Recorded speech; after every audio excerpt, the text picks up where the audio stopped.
Bismillahirrahmanirrahim. Assalamualaikum warahmatullahi wabarakatuh. Alhamdulillah. Wassalatu wassalam ala Rasulillah sallallahu alaihi wasallam. Allahumma la sahla illa ma ja'altahu sahla. Wa anta taj'alul hazana idza syi'ta sahla. Rabbi ishrah li sadri wa yassir li amri wahlul 'uqdatam min lisani yafqahu qawli wa ba'du. Qala Allah subhanahu wa ta'ala iqtaraba lin-nasi hisabuhum wa hum fi ghaflatin mu'ridun. Allahumma arhamna bil Qur'an. Wa qala an-nabi sallallahu alaihi wasallam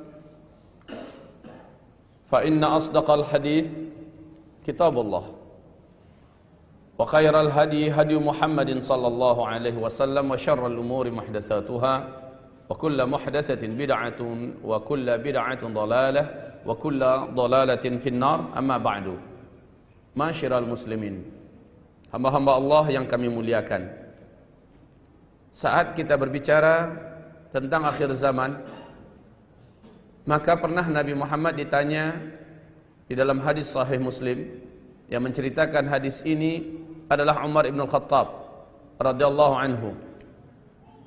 Hadis ini menjadi tulang punggung dan nas pokok bagi para ulama ahli sunnah wal jamaah tentang masalah rukun Islam, rukun iman, tentang masalah ihsan, dan tentang masalah ilmu berkaitan tentang kiamat. Pertanyaan yang diajukan oleh lelaki yang seluruh sahabat-sahabat Nabi sekota Madinah tidak kenal dengan laki-laki ini.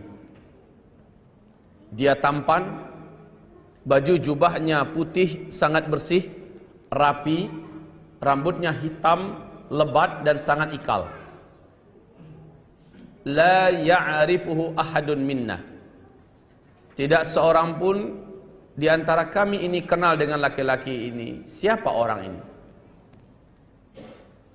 Dia semerta-merta duduk berhadap-hadapan dengan Nabi Muhammad sallallahu alaihi wasallam, lalu meletakkan, mengadu kedua lututnya dengan kedua lutut Nabi Muhammad sallallahu alaihi wasallam. Dalam hadisnya, fa asnada rukbataihi ila rukbatih. Dia adu kedua lututnya dengan kedua lutut Nabi Muhammad.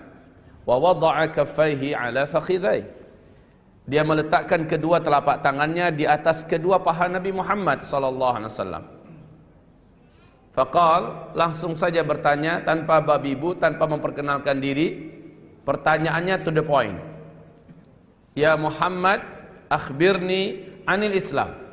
Wahai Muhammad, kabarkan kepadaku tentang Islam.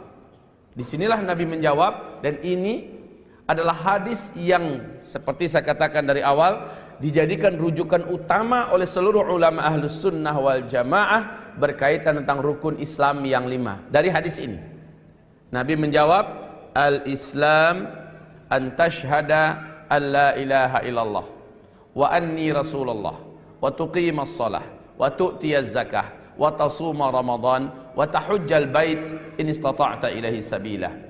Dijawab oleh Nabi dengan rukun Islam yang 5. Apa kata laki-laki ini? Sadaqta. Jawaban anda benar. Heranlah para sahabat semua. Seperti kata Umar bin Khattab dalam hadis ini, fa'ajibna minhu. Kami merasa heran dengan laki-laki ini.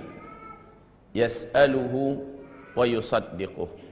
Dia yang datang, dia yang bertanya, dan ketika dijawab yusaddiquh, dia pula yang membenarkan jawaban Nabi Muhammad sallallahu alaihi wasallam. Siapalah orang ini kiranya? Kemudian dia bertanya lagi dengan pertanyaan berikutnya, akhbirni anil iman. Hai Muhammad, kabarkan kepadaku tentang iman. Apa itu iman? Maka Nabi menjawab sallallahu alaihi wasallam, dan jawaban ini menjadi rujukan dan asas utama seluruh ulama ahlus sunnah wal jamaah sampai hari kiamat, dan ini adalah ijma' tentang rukun iman yang 6. Nabi menjawab dengan hadis ini, al iman an tu'mina billah wa malaikatihi wa kutubihi wa rusulihi wal yaumil akhir wal qadari khairihi wa syarrih. Rukun iman yang 6 ini, dengan ini Nabi menjawab tentang apa itu iman. Laki-laki ini kembali bertanya, akhbirni anil ihsan. Hai Muhammad, sekarang tolong jawab, kabarkan kepada saya apakah itu ihsan. Tadi pertanyaan yang kedua setelah Nabi menjawab, dia mengatakan sadaqta. Jawaban ini juga benar. Lalu dia bertanya tentang ihsan. Maka Nabi menjawab, al-ihsan an ta'budallaha ka'annaka tarah, fa in lam takun tarah fa innahu yarak. Yang disebut dengan ihsan adalah engkau beribadah kepada Allah seolah-olah engkau sedang melihat Allah. Fa in lam takun tarah, jika engkau tidak mampu merasakan bahwa engkau sedang melihat Allah, fa innahu yarak, engkau datangkan rasa engkau beribadah ini dengan Allah kepada Allah, bahwa Allah sedang melihat kepadamu.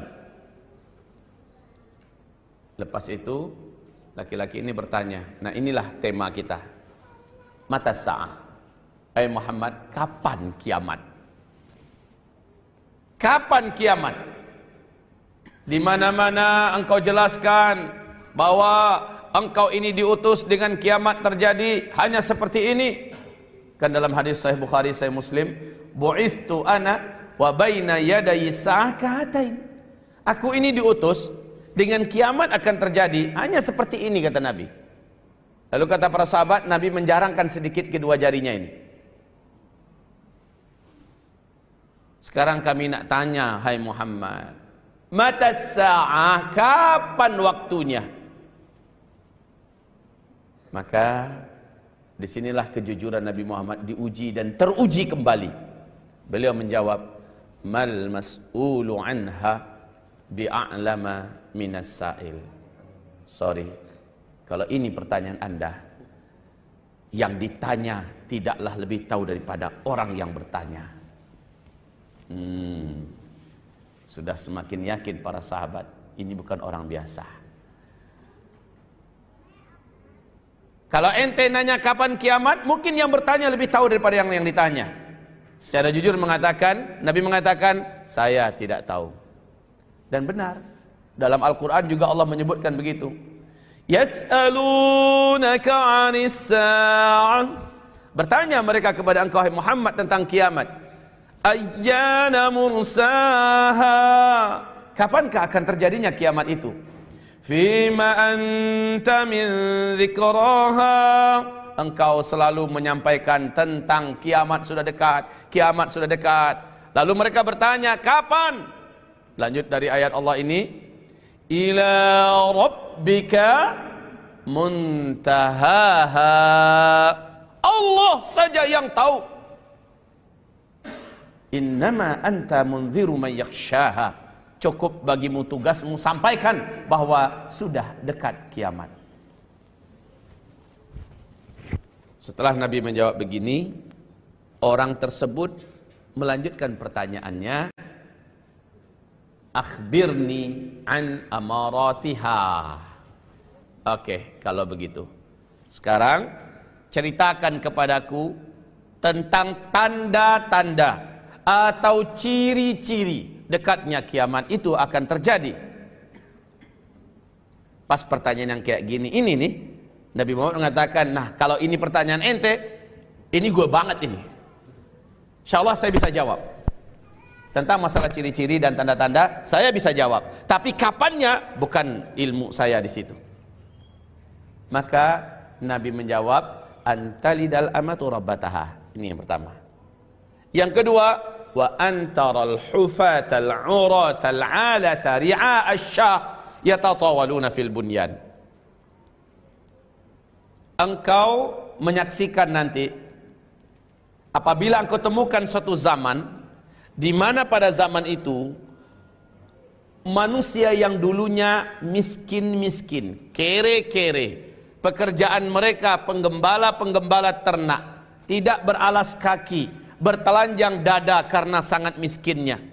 Yatatawaluna fil bunyan, tiba-tiba saja mereka menjadi manusia-manusia kaya raya, berkuasa. Yatatawaluna, berlomba-lomba mereka, berbangga-bangga mereka, fil bunyan, dengan membangun gedung-gedung yang tinggi.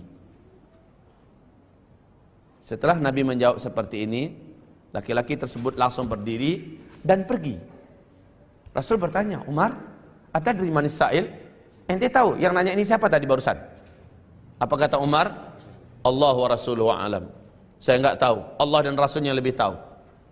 Kata Rasul, innahu Jibril. Itu tadi yang barusan nanya adalah Jibril. Atakum liyu'allimakum dinakum. Dia datang kemari sengaja ngajarin kalian semua isi agama ini. Jadi isi agama ini ada 4. Islam, iman, ihsan, dan ilmu tentang tanda-tanda kiamat. Inilah dia isi daripada agama Allah ini. Islam berkaitan dengan masalah fikih-fikih, dirukunkan dengan 5 rukunnya. Iman berkaitan tentang masalah akidah, tauhid, syirik dan sebagainya. Dan ini adalah ruh daripada agama ini. Ihsan adalah puncak ketinggian karakter seorang muslim mukmin. Kemudian ilmu tentang tanda-tanda kiamat, pengikat yang 3 ini. Baik, jawaban Nabi tadi yang penting buat kita. Kapankah, apa ciri-ciri kiamat itu sudah dekat? Nabi mengatakan, kalau engkau temukan suatu zaman di mana pada zaman itu orang-orang yang dulunya miskin, kere, penggembala ternak, tidak punya apa-apa, bahkan tidak punya alas kaki, tidak punya sendal Pak, mereka bertelanjang dada, tiba-tiba mereka menjadi kaya raya, berkuasa, dan mereka berlomba-lomba membangun gedung-gedung yang tinggi. Jika zaman itu kau temukan, kiamat sudah sangat dekat denganmu. Baik kaum muslimin, para ulama muhadditsin mu'asirin, mereka mengatakan hadis ini melihat daripada runut sejarahnya lebih tepat ditemukan kondisinya pada zaman kita hidup ini. Sebab apa? Jazirah Arab Pak, sebelum pecah-pecah menjadi negara-negara teluk. Negara teluk ada berapa? Ada 6. Dulunya Jazirah Arab, Arab Saudi, Kuwait, Qatar, Uni Emirat Arab, Oman, dan Yaman. Dulunya Jazirah Arab. Sebelum minyak ditemukan, ini bangsa rakyatnya miskin-miskin kaum muslimin. Tanahnya gurun Sahara tandus begitu, bisa buat apa? Tapi hamba-hamba Allah yang kami muliakan, saat minyak ditemukan, mereka mendirikan negara masing-masing. Lihat yang pergi ke tanah suci sekarang, sekitar Masjidil Haram, apa yang sedang dibuat oleh pemerintahnya, oleh kerajaan Arab Saudi. Gedung-gedung tinggi yang menjulang tinggi, mewah, megah. Bahkan mega proyek raksasa terhebat saat ini direncanakan 2018 siap, yakni yang mengitar sekitar Masjidil Haram ini. Ini yang pertama.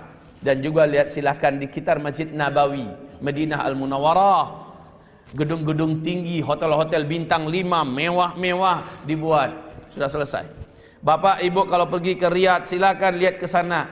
Di masa Gubernur Salman, Pangeran Salman jadi gubernur, pembangunan betul-betul luar biasa, menjadikan Riyadh seperti kota metropolitan. Lupa kalau kita sedang ada di Arab.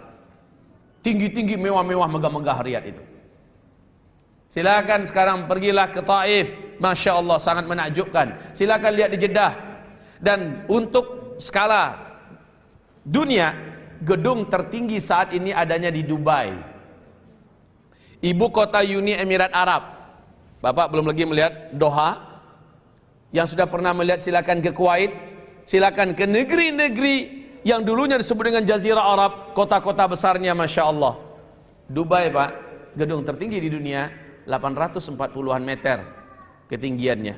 Ini nomor 1 dunia. Disebut dengan Burj Khalifah. Sebut dengan Burj Khalifah.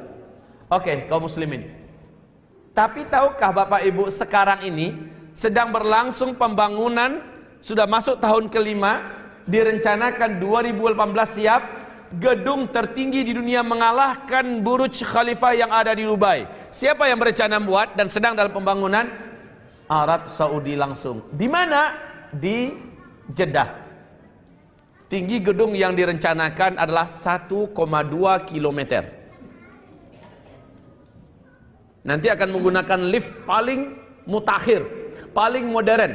Lift dari bawah itu Pak, nggak usah diberhentikan. Dengan kecepatan yang sangat Masya Allah, dengan ketenangan dan kestabilan yang sempurna, lift ini baru sampai ke atas setelah 15 menit. Lamanya perjalanan lift itu 1,2 km. Hadis Nabi ditemukan pada zaman kita ini.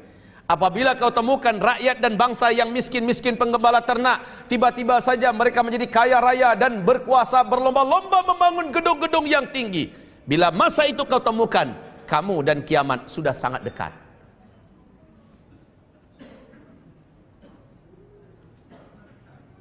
Sahabat Yamimah ada bawa kiblati enggak? Ada, tolong dibawa ke depan. Di situ Bu, Bapak, kiblati ini sudah diterjemahkan ke seluruh bahasa dunia. Sudah disebarkan. Kiblati termasuk salah satu majalah Islam yang agak konsentrasi dalam membahas masalah fenomena-fenomena akhir zaman. Nanti dilihatkan situ ada foto-foto, ada gambar, buat Bapak lihat bersama-sama. Baik. Sekarang Bapak Ibu yang kami muliakan, para sahabat mengatakan, dan hampir seluruh mereka dari riwayat-riwayat yang saya temukan sepakat meyakini kiamat boleh jadi akan terjadi dalam waktu yang sangat dekat, mungkin saja ketika mereka masih hidup. Coba lihat kaum muslimin. Itu keyakinan para sahabat, dan Nabi mengetahui keyakinan-keyakinan mereka itu dan Nabi tidak membantah. Contoh, Umar bin Khattab bersama Nabi melihat seorang lelaki yang disebut dengan Ibnu Sayyad sedang berlari dari satu pohon kurma ke pohon kurma yang lain di sebuah kebun kurma. Cara lari laki-laki itu tidak lazim, sangat cepat Pak. Melesat dari satu batang pohon ke batang pohon dan sembunyi di belakangnya. Kaum muslimin, nanti jangan dibagikan dulu. Saya nak kasih lihat dulu. Kalau memang Yamimah baik hati nanti aja.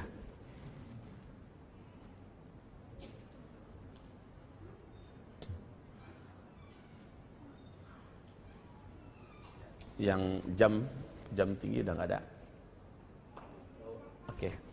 Baik, hamba-hamba Allah yang kami muliakan.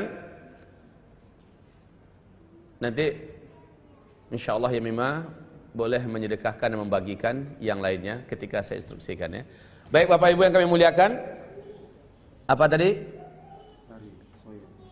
Ibnu Sayyad. Apa kata Umar? Ya Rasulullah, saya lihat ciri-ciri Dajjal ada pada dia. Lengkap. Ciri-ciri Dajjal ada pada dia. Lengkap ya Rasul. Terus gimana? Umar langsung mengeluarkan pedangnya. Izinkan saya menebas lehernya. Saya ingin bunuh dia. Karakter Umar itu nggak main-main. Apa kata Rasul? Umar, kalau itu memang asli Dajjal, maka bukan kamu orang yang sanggup membunuhnya. Dajjal ini sudah diputuskan bahwa satu saja hamba Allah yang sanggup mengatasinya dan membunuhnya. Dialah saudaraku Isa yang nanti akan turun. Dan kalau dia bukan Dajjal, hai Umar, maka apa gunanya buat kamu membunuh dia? Coba lihat, apa sih salahnya kalau Nabi membantah saja? Umar, salah ente. Dajjal itu nanti akhir zaman. Apa salahnya Nabi mengatakan begitu? Tapi Nabi biarkan saja. Kalau itu memang Dajjal, bukan kamu yang bisa membunuhnya. Dan kalau itu bukan Dajjal, apa gunanya ente membunuhnya? Kan begitu kan? Ini salah satu di antara model Nabi membiarkan sahabat memiliki keyakinan. Padahal sahabat itu semua tahu Bapak Ibu, Dajjal hanya akan muncul di akhir zaman. Dan mereka yakin, mereka yang akan menemukan akhir zaman itu.